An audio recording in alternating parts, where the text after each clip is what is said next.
ملاحقة حلم عمره 19 عاما واعتلاء عرش أبطال أفريقيا وإهداء المغرب لقبها الثالث في النسخة الجديدة للتشامبيونز ليج الأسمر، كلها أهداف وضعها الوداد البيضاوي نصب عينيه وهو يستضيف أينيمبا نيجيري، مدركا أن فوزا مريحا في مركب محمد الخامس كفيل لوحده بجعل الحلم حقيقة.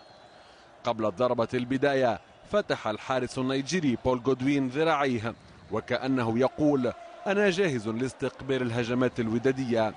لاعب الوداد لم يتأخروا في اختبار مدى جدية حرص أينيمبا فيما ذهب إليه. البداية كانت مع الكرات العرضية، ولكن جودوين فرض حظرا جويا على طلعات الوداديين، فلم يفلح لا أحمد آجدو ولا أيوب سكوما في مغالطة جودوين فضائيا، وحتى الهدف الذي أحرزه فابريس أونداما ألغاه الحكم بداعي المخالفة. بعد الكرات العرضية جرب المغاربة سلاح الرأسيات، ولكن جودوين كان دائما بالمرصاد، وبعدها جاء الدور على سلاح التسديدات القوية علها تفك شفرة الشباك النيجيرية التي أبت إلا أن تبقى عصية. هذا الحديث تأكد مع صد جودوين كرة أيوب سكوما الصاروخية التي انتهى بعدها الشوط الأول على التعادل السلبي.